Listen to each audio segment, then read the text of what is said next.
¿Sabías que en Chile 1 de cada 3 adultos tiene el colesterol alto? Y es posible que esa cifra aumente durante la pandemia. Las claves para el buen manejo del colesterol y para evitar enfermedades cardiovasculares son 3: alimentación saludable, ejercicio físico y, en algunos casos, el uso de medicamentos. Mi nombre es María Pía Martínez, soy química farmacéutica y les doy la bienvenida a esta nueva actividad online del programa Colesterol de Cruz Verde. A través de nuestro programa Colesterol queremos acompañarlos, apoyarlos en su tratamiento y sobre todo en la prevención del colesterol alto. Para eso hemos tenido charlas con médicos especialistas, con nutricionistas, también talleres de cocina saludable y de ejercicio físico. En la tarde de hoy nos acompaña el doctor Rodrigo Águila. Él es médico cardiólogo en Clínica Indisa y nos va a hablar sobre colesterol y también cómo el COVID afecta a distintas enfermedades o se vincula con distintas enfermedades crónicas. Antes de dejarlos con el doctor Águila, les quiero recordar que estamos en vivo. Ustedes pueden desde ahora enviar las consultas que tengan para el especialista a través del chat que está en la parte inferior de la pantalla. Los micrófonos están silenciados para que tengamos una buena conexión. Vamos entonces a darle la bienvenida al doctor Águila. Muchas gracias por acompañarnos esta tarde en esta actividad. Antes que nada, buenas tardes. Agradezco a María Pía y a Cruz Verde la oportunidad de poder contactarse con ustedes. Bien importante poder entregar información clara y precisa y que les ayude a todos a mejorar la calidad de vida. Como nos decía ella y con las estadísticas que lo avalen, prácticamente el 30 o más por ciento de los pacientes tienen el colesterol alto en Chile, y eso conduce a el desarrollo más acelerado de la gran enfermedad que nos mata y que nos enferma a nosotros los adultos en el mundo moderno, que es la enfermedad aterosclerótica. La enfermedad aterosclerótica básicamente supone que durante los años se empieza a depositar una placa de colesterol bajo el endotelio, que es la cubierta o la capa más interna de los vasos sanguíneos. Esto al transcurso de los años y con el aumento de esta enfermedad va finalmente obstruyendo, va estrechando el lumen, el diámetro de los vasos, con el consecuente mal paso de sangre. Y eso va provocando, en el caso del corazón, por ejemplo, angina, enfermedad coronaria, en el caso del cerebro, enfermedades isquémicas o accidentes cerebrovasculares, en el caso de las piernas, la claudicación, la gente que no puede caminar porque le duele las piernas. Y finalmente, cuando esta enfermedad aterosclerótica se complica y se obstruye en totalidad el vaso sanguíneo, ¿no es cierto?, se puede producir, en el caso del corazón, un infarto, un accidente cerebrovascular completo o finalmente isquemias críticas de los miembros. Esa es la causa más importante de amputación en el adulto y eventualmente lo que llamamos muerte cardiovascular. Así, la enfermedad aterosclerótica es la principal causa de enfermedad y muerte en el mundo moderno.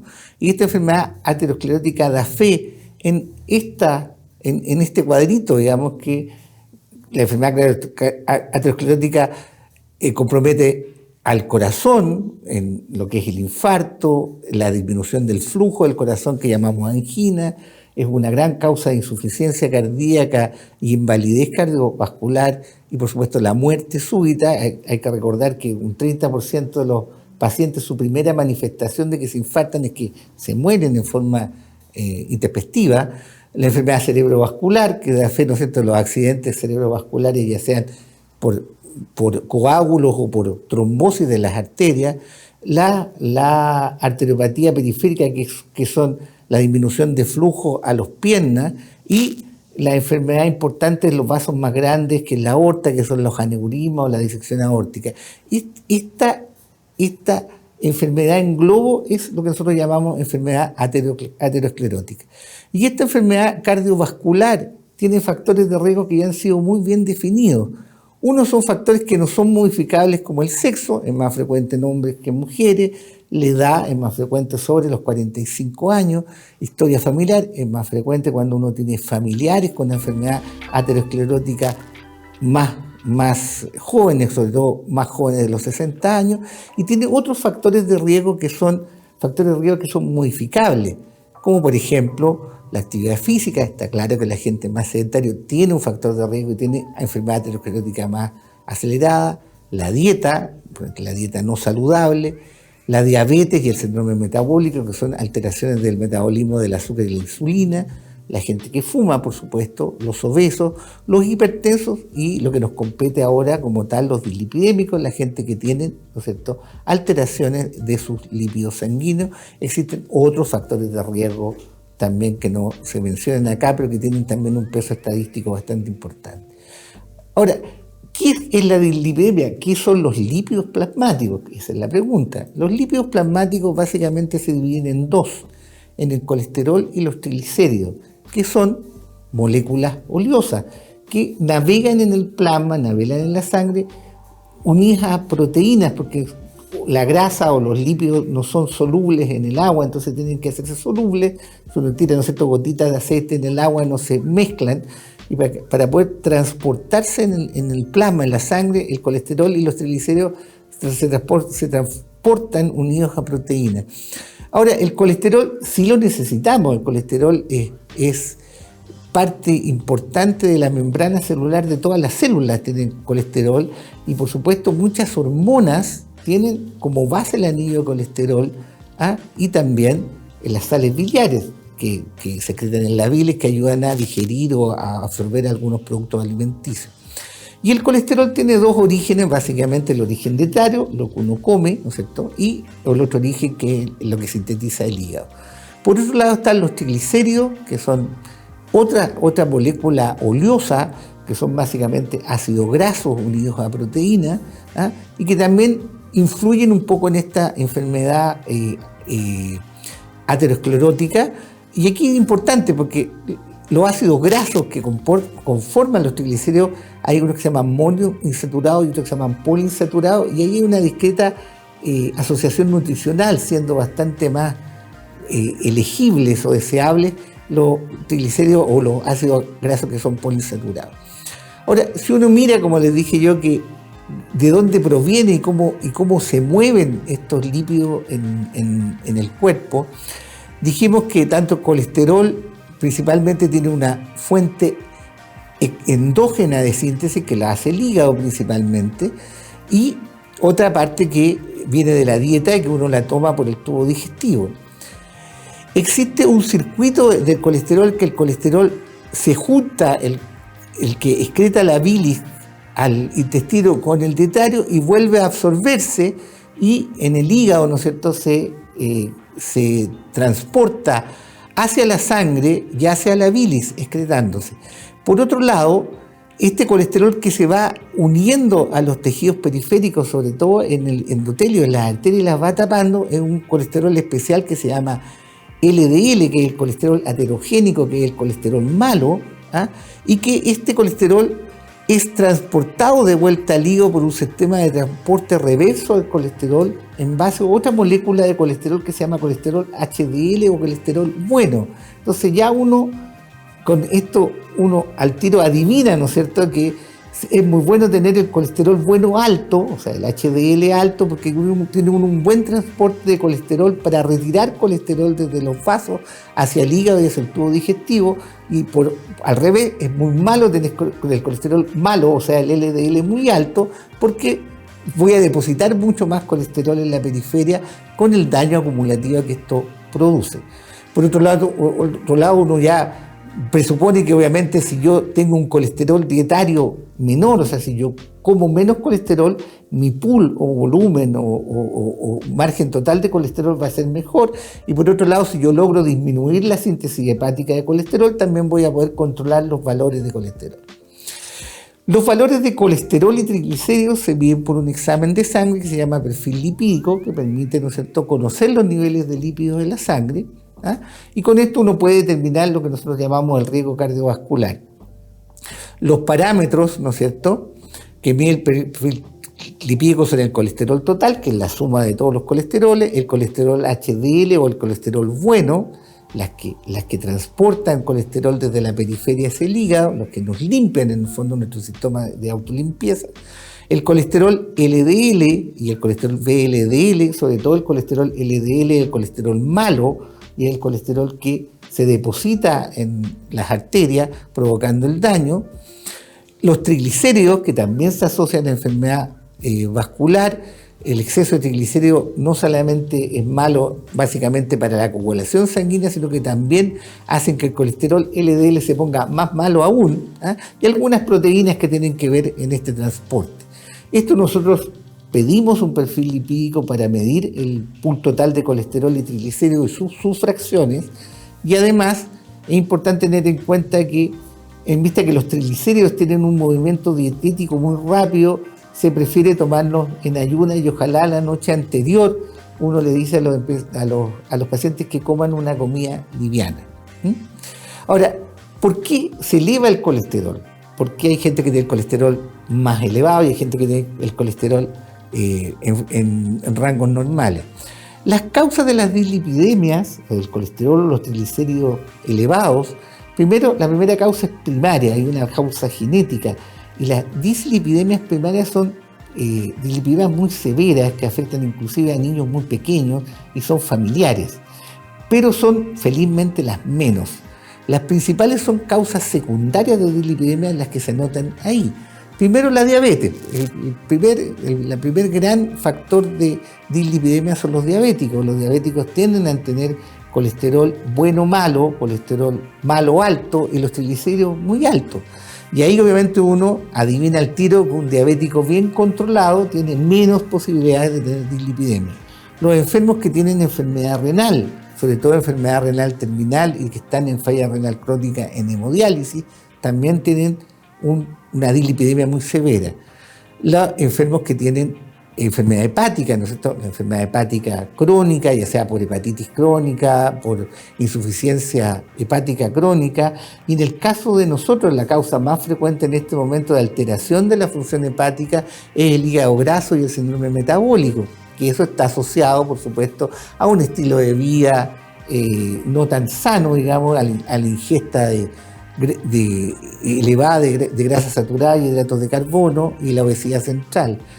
La cosa hormonal también, alteraciones hormonales entre los estrógenos y los progestágenos, las alteraciones de la hormona crecimiento y sobre todo lo más frecuente el hipotiroidismo. La gente con hipotiroidismo no controlado tiene una alteración severa del perfil lipídico, básicamente en los triglicéridos, y uno adivina el tiro que primero, ¿no es cierto?, cuando uno ve a un enfermo hipotiroideo no controlado, primero tiene que controlarle el hipotiroidismo antes de tratarle la alteración de dislipidémica, porque generalmente se corrige al tratar el hipotiroidismo. Una de las causas más frecuentes, si no la más frecuente de dislipidemia secundaria, son los cambios en el estilo de vida, ¿no es cierto?, la obesidad, el sedentarismo, eso aumenta la grasa abdominal, con lo cual aumenta los triglicéridos, baja el colesterol bueno, aumenta el colesterol malo, el hígado se pone con grasa, finalmente se puede provocar hasta un daño hepático crónico que finalmente conlleva a aumentar esta alteración lipídica. La dieta rica en grasa saturada y la ingesta excesiva de alcohol también provoca una alteración del perfil lipídico. Hay algunos medicamentos como algunos inmunosupresores, algunos corticoides, algunos antibióticos que tienen interacción en el perfil lipídico y que felizmente algunos son de uso puntual y bastante pequeño en tiempo, pero otros son de uso crónico y ahí por supuesto tenemos que preocuparnos en esos enfermos también de cómo esos medicamentos alteran su perfil lipídico y cómo nosotros los vamos a tratar. ¿Cuáles son los valores normales o deseables de colesterol y de triglicéridos? Si uno mira los valores normales en el perfil lipídico, depende también en qué época de la vida tiene uno y qué otro factor de riesgo tiene. Es distinto tener, ¿no es cierto?, el colesterol en 220 siendo un niño de 10 años o siendo un señor de 60 años diabético. Son dos cosas que cambian. Como dice aquí, los valores normales de colesterol total es 200 miligramos por decilitro, en los cuales ojalá el colesterol bueno, o sea, el colesterol malo o el colesterol LDL sea menos de 130 miligramos por decilitro. Como nosotros hablamos de ese como un gran factor de riesgo, en general el punto clave de control para nosotros en clínica es llegar a colesterol LDL en rangos aceptables. Y ojalá, como dijo, para población normal el rango aceptable de colesterol es 130 miligramos por decilitro hacia abajo, y el nivel deseable, ojalá, fuera menor de 100. Y depende, probablemente en lo que nosotros llamamos prevención secundaria, cuando uno ya tenía un evento aterosclerótico en su vida, los niveles deseables de colesterol LDL son menos de 70 miligramos por decilitro. Eso siempre lo vamos a evaluar en base a los otros factores de riesgo que tengan los enfermos o los pacientes. ¿Cuál es el tratamiento de la dislipidemia? Obviamente, disminuir los lípidos totales, ojalá subir el colesterol LDL, bajar el colesterol HDL, y con eso disminuir el riesgo aterogénico, o sea, de que se nos empiece a meter colesterol dentro de las arterias, de estas cosas. Primero, el gran pilar es el tratamiento no farmacológico, ¿no es cierto?, que es promover la actividad física, ojalá unos 45 minutos, 3 veces a la semana, de ejercicio suave, una dieta baja en carbohidratos simples. Si nosotros tenemos una dieta alta en carbohidratos, lo que nosotros no consumimos va a pasar en un ciclo de triglicéridos y se va a guardar en el hígado como grasa, produciendo hígado graso, hipertrigliceridemia y aumento del colesterol LDL. Una dieta rica en fibra. La fibra produce un atrapamiento del colesterol a nivel intestinal y impide que se vuelva a reabsorber, con lo cual bajamos el pool total de colesterol. Existen algunos aceites esenciales como los ácidos grasos insaturados, poliinsaturados, los ácidos grasos omega 3, que tienen también un efecto anticolesterol LDL, la suspensión del tabaco, que aumenta, por supuesto, el riesgo aterogénico del colesterol, y disminuir la ingesta de alcohol, sobre todo si la gente es diabética y sobre todo si es obesa. En general, los jóvenes con bajo riesgo cardiovascular, como dice la diapositiva, solo necesitan estas medidas para lograr metas. A un hombre de 30 años con una discreta dislipidemia, o de 40 años con una discreta dislipidemia, un poquito gordito, un poquito hipertenso, un poquito que come mal y que fuma, uno le dice, mire, baje 1 kilo de peso, coma un poco más sano, haga un poco de deporte, y generalmente esto se normaliza al cabo de un par de meses. Ahora, el tratamiento farmacológico es el otro punto absolutamente importante, y eso es vital sobre todo cuando uno ya tiene o colesteroles muy altos, cuando tiene ya un riesgo cardiovascular muy importante, o ya ha tenido un evento aterosclerótico importante, ya ha tenido un infarto, ya ha tenido un accidente cerebrovascular, ya ha tenido alteración del flujo de las piernas. Entonces, no hay solamente la dieta y el ejercicio, también son un pilar importante, pero ahí, como les decía yo, hay que bajar el colesterol LDL, ojalá a menos de 70 o al 50% de su reducción. Y eso se hace solamente con terapia farmacológica, asociado a los cambios del estilo de vida y el ejercicio y la dieta. ¿Qué medicamentos tenemos nosotros para ayudarnos, digamos, a controlar la dislipidemia? Como vimos, el colesterol uno lo come, o sea, un colesterol que viene exógeno, uno lo come, que se absorbe en el intestino, y hay otro colesterol que lo produce el hígado. Así que tenemos distintas formas de bajar el colesterol total.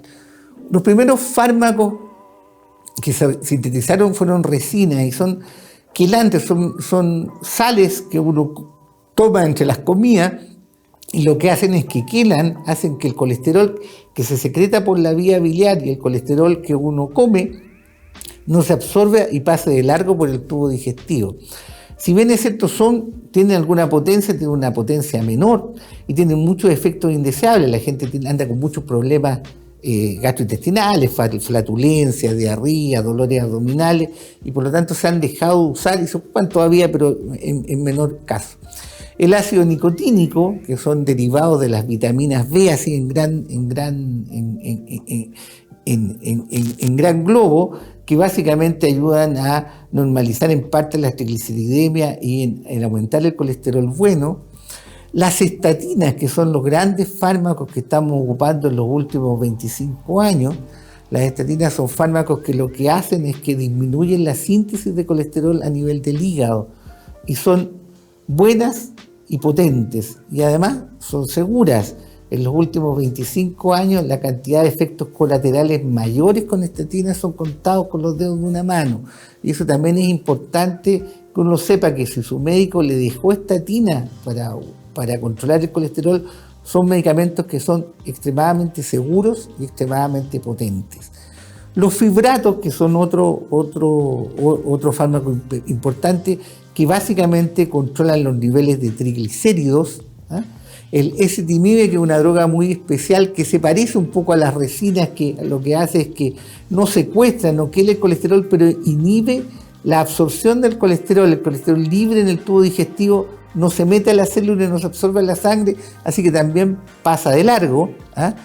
Existen unos fármacos nuevos, naturales, que se llaman estanoles, que se meten en ese grupo, que básicamente son algunos derivados de las plantas, que vienen en las fibras, sobre todo en algunas fibras no solubles, y por tanto en la dieta también es importante que uno coma, ojalá, una gran cantidad de carga de fibra no soluble. Y los estanoles también hacen una cosa parecida al ezetimibe, en el fondo quiebran en parte el colesterol y hacen que el colesterol sea imposible de absorber, con lo cual uno va haciendo un pool negativo, se va quedando con un déficit de colesterol. Finalmente, para casos muy específicos, existen anticuerpos monoclonales, que son fármacos biológicos sintetizados, digamos, como se sintetizan las vacunas modernas, y lo que hacen es que finalmente activan o desenganchan algunas cerraduras en el metabolismo de algunas enzimas del colesterol que hacen que nosotros nos depletemos de colesterol. Así que eso es importante. Ahora, de todos estos grandes fármacos que yo les muestro en esta diapositiva, básicamente las estatinas, los fibratos, la ezetimibe y los estanoles son los medicamentos que estamos ocupando en forma más frecuente. Con respecto a las estatinas, que les aclaro al tiro, las estatinas son medicamentos seguros. Lo que hacen es que inhiben la síntesis de colesterol a nivel hepático. Pueden producir algunas alteraciones de las pruebas de la función hepática y pueden producir, por supuesto, daño hepático. Pero claramente todos los pacientes que están bajo tratamiento de estatina deben tener periódicamente un control de pruebas de función hepática, y todos los médicos que usamos estatinas sí lo sabemos, así que podemos saber en qué momento la estatina eventualmente puede estar dando un problema a nivel hepático.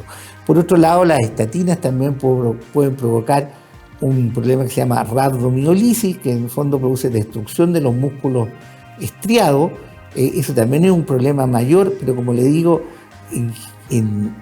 con los dedos de una mano se han publicado los casos de eventos severos con riesgo vital o con muerte por uso de estatinas. Las estatinas, por ese mismo lugar, pueden provocar un poco de dolor muscular, que generalmente pasa con el uso crónico de las estatinas. Hay algunos pacientes que no toleran las estatinas por dolor musculares, y ahí uno tiene que ver si los va a tratar a la gente con ácido nicotínico, con estanoles, con ezetimibe, porque no se pueden tolerar este tipo de fármacos.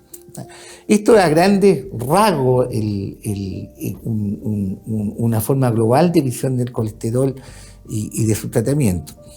Finalmente me pidieron que conversara con ustedes, y me parece también importante qué ha pasado en este último año, prácticamente año y medio, ¿no es cierto?, que hemos sido invadidos con una pandemia que en nuestros peores sueños pensábamos vivir. El COVID-19 a todos nosotros han tenido dos cambios importantes.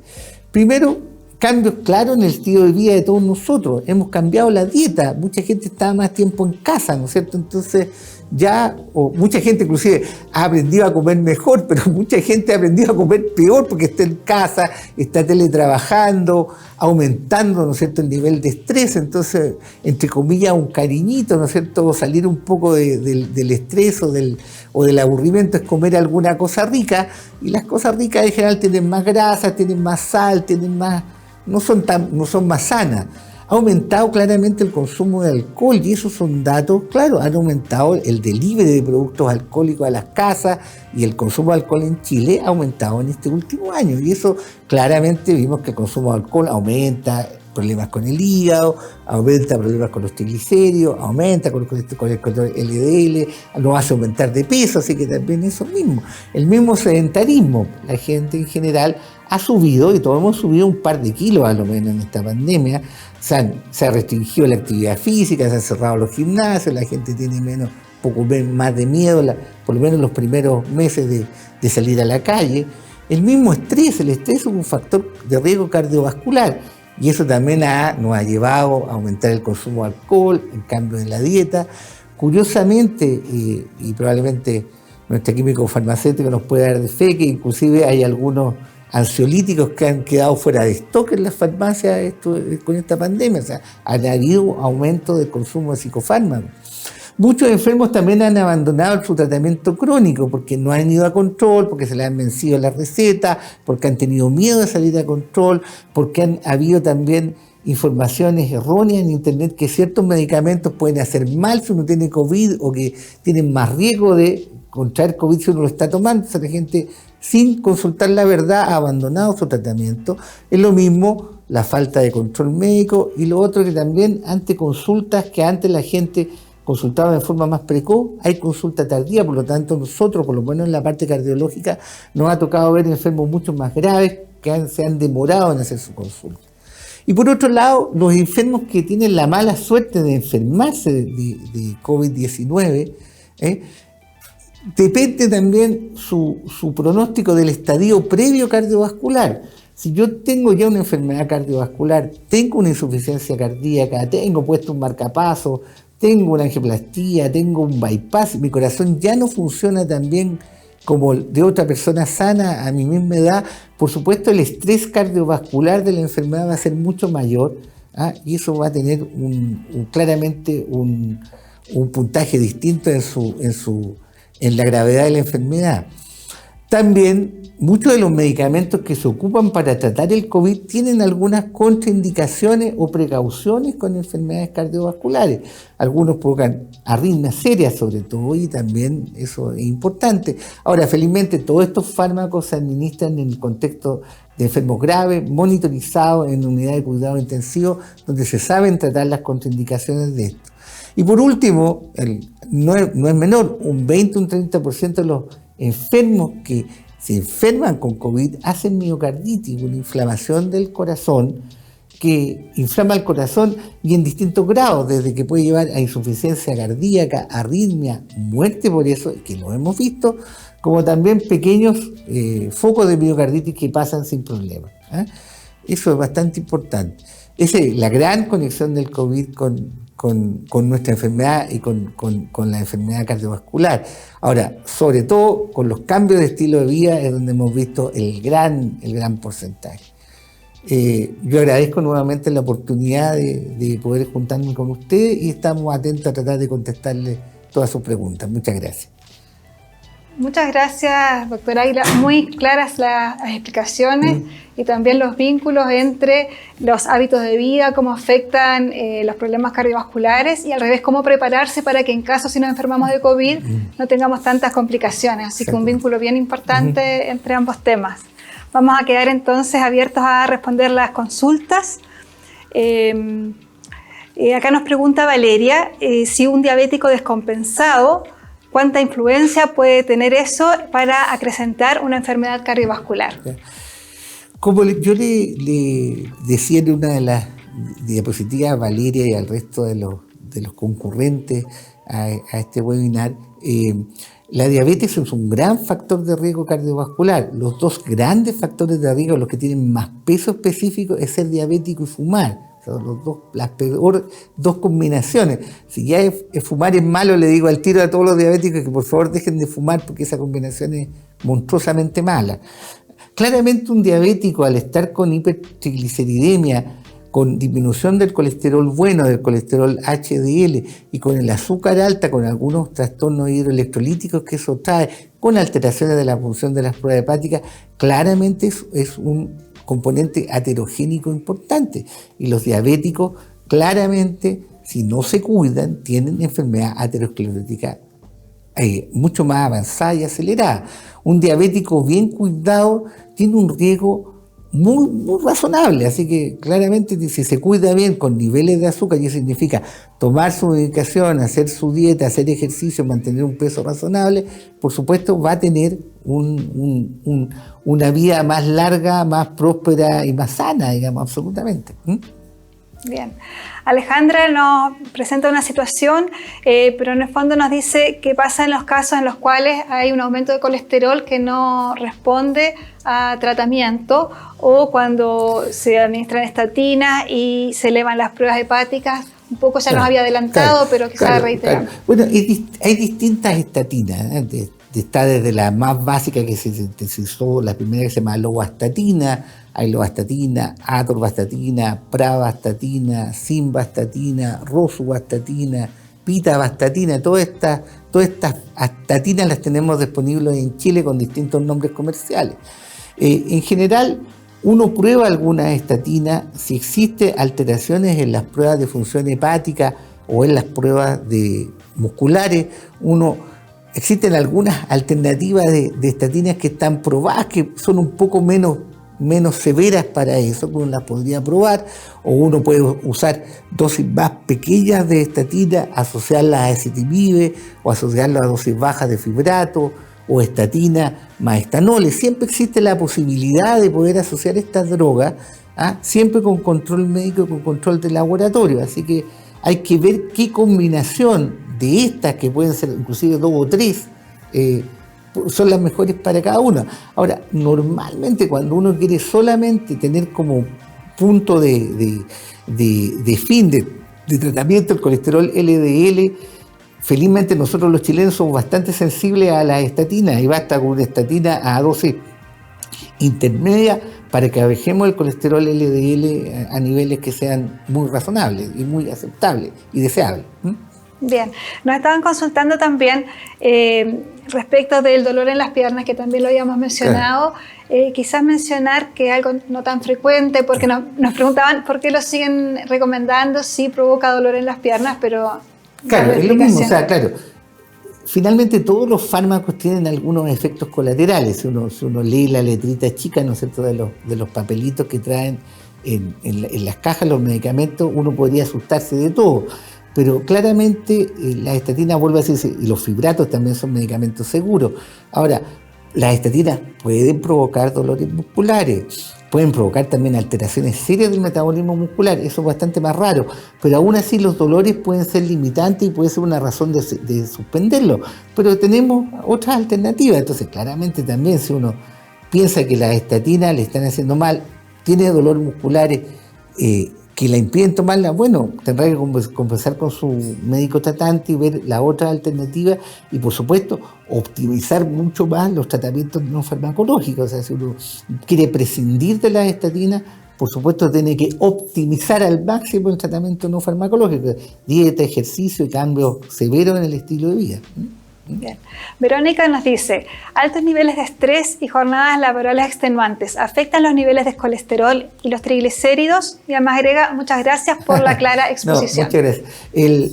Mira, curiosamente el estrés agudo baja en forma aguda los niveles de colesterol y triglicéridos, pero los baja en forma falsa en el laboratorio, digamos, pero los niveles mantenidos de estrés generan que nos suban una serie de cosas, la adrenalina y otra serie de hormonas que tienen que ver con este estado que tienen los animales de correr o atacar. Y esas cosas altera finalmente también los niveles de lípidos, hace que aumente el colesterol malo y baje el colesterol bueno. O sea, los niveles mantenidos de estrés son un factor de dislipidemia también. Bien. Nos preguntan también si el colesterol alto tiene relación con la resistencia a la insulina. Son pegados. La resistencia a la insulina son como un poquito de cosas. Cuando uno tiene resistencia a insulina, básicamente lo que significa que para mantener la glucemia normal, mi páncreas tiene que secretar más insulina de la cuenta. Entonces yo vivo todo el tiempo con más insulina. Y la insulina produce una serie de cosas. Aumenta la masa grasa, aumenta el hígado graso, aumenta un poquito la presión, aumenta un poquito los triglicéridos, baja un poquitito el colesterol bueno. Entonces todas esas cosas van de la mano. Entonces, y son como perritos que se pillan la cola. Pues si uno va engordando más, va a tener más resistencia a la insulina, va a tener más alteraciones de los lípidos, va a tener más hígado graso, etcétera, etcétera. Entonces, como todas las cosas, la resistencia a la insulina, que también se asocia con más cositas, lo que llamamos nosotros el síndrome metabólico, es una enfermedad de estos tiempos y es probablemente un motivo de consulta y un motivo de riesgo cardiovascular muy importante, sobre todo en personas de menos de 40 años, acá en Chile. Bien. Claudia nos comenta que tiene una hija de 10 años con casi 200 de colesterol, que toma CardioSmile y no baja, y ¿qué debiera hacer en el fondo? Ya, 200 de colesterol es un número bajo, el número de colesterol total. Tendríamos que saber cuáles son las subfracciones de colesterol que tiene, como tiene el colesterol LDL versus el colesterol HDL. O sea, si yo tengo el colesterol total alto en base a que mi colesterol bueno es alto, maravilloso. O sea, de hecho, la gente que tiene más de 70 miligramos por decilitro de colesterol bueno tienen un gen especial que la hacen ser mucho menos aterogénicos que el resto de la población. Inclusive esas personas pueden andar con colesteroles totales de 250, pero en base a un colesterol bueno muy alto. Así que primero hay que especificar cuál es la fracción que está elevada. Ahora, 200 miligramos de colesterol en una niña pequeña sin otro factor de riesgo probablemente tampoco sea una cosa así como muy, muy, muy importante. Por eso habría que evaluar en el contexto. También nos habían enviado una pregunta respecto del colesterol bueno, si hay un límite para tener el colesterol bueno alto. O sea, mira, en general sobre los 70 miligramos por decilitro, las personas que tienen esa característica de su perfil lipídico son personas que son muy poco aterogénicas y probablemente uno nunca ve gente con más de colesterol bueno, más allá de 70, 80 miligramos por decilitro. Bien, Gloria nos dice, tengo un aneurisma cerebral, ¿qué alimentos me recomienda? Y si puedo hacer ejercicios. Bueno, siempre hay que ver el tipo de aneurisma cerebral. Si tiene muchos aneurismas cerebrales son debidos por enfermedad aterosclerótica, porque se van dilatando las arterias donde se van, en el fondo, depositando el colesterol, y otra gran cantidad son aneurismas que son congénitos, que generalmente, lamentablemente, no dan mucho problema hasta que les pasa un accidente. Básicamente vías sanas, ¿sí? Lo que uno tiene que hacer es comer sano, mantener un peso adecuado, no fumar, no en el fondo no ingresar cosas que van a hacerlo a uno más aterogénico contra los vasos. Con respecto a los ejercicios, en el caso de que uno tenga aneurismas, el mejor ejercicio es el ejercicio aeróbico, un ejercicio que sea suave, un ejercicio que sea ojalá muy suavecito de intensidad y prolongado en el tiempo. Usted probablemente no puede correr 5 cuadras, pero sí caminar 50 cuadras, digamos. O sea, un ejercicio suavecito, no contra fuerza, donde no puje, donde no haga mucho esfuerzo desmedido. Ese es el mejor ejercicio en su caso. Bien, Paola nos pregunta si el genfibrosilo puede provocar molestias gástricas o ardor en el estómago. Sí, en general todos los medicamentos pueden provocar un cierto grado de gastritis, y hay que verlo. Y también muchas veces, y no por desmerecer a los fármacos genéricos, muchos fármacos que son genéricos, los excipientes son un poco distintos y algunas veces pueden provocar algún trastorno de contacto, así que algunas veces uno cambia la marca del medicamento que está tomando y tiene mucho más de una mejoría en su tolerancia gastrointestinal. Eso lo debería conversar con su médico. Bien, vamos con una última consulta referente al aumento de colesterol en personas delgadas o con peso normal. Bien. Si es posible y cómo manejarlo. Bueno, como vimos, el colesterol total es un pool dentro del colesterol que se genera o se sintetiza en el hígado y el colesterol que viene de la dieta. El gran valor del pool es colesterol sintetizado por uno, así que cuando a uno le dicen su paciente, lo que pasa es que yo sintetizo colesterol, todos sintetizamos colesterol y la mayor cantidad de ese pool de colesterol total es interno, lo sintetiza el hígado, no lo comemos. Entonces, claro que puede haber un fakir, digamos, que digo yo, que coma solamente lechuga y que sea muy delgado, que tenga una dislipidemia seria, ¿se fija? Depende de cuánto colesterol está sintetizando en su hígado. Por eso, junto con el tratamiento de cambio de estilo de vida, y cuando uno quiere llevar el colesterol a niveles más bajos que lo normal, sobre todo cuando uno ha tenido ya un evento mayor o cuando tiene muchos factores de riesgo, es necesario usar un fármaco, porque eso garantiza poder limitar la síntesis endógena de colesterol. Muy bien, muchas gracias nuevamente por hacerse el espacio y el tiempo para acompañarnos esta tarde. No, muchas gracias a usted. Y gracias a ustedes también por acompañarnos y los invito a evaluar esta actividad respondiendo la consulta que aparece ahora en su pantalla.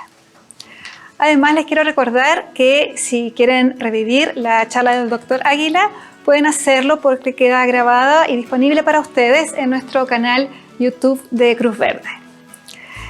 Vamos a continuar en las próximas semanas con nuevas actividades del programa Colesterol, así que estén muy atentos a las invitaciones que les van a llegar por correo electrónico para las futuras actividades.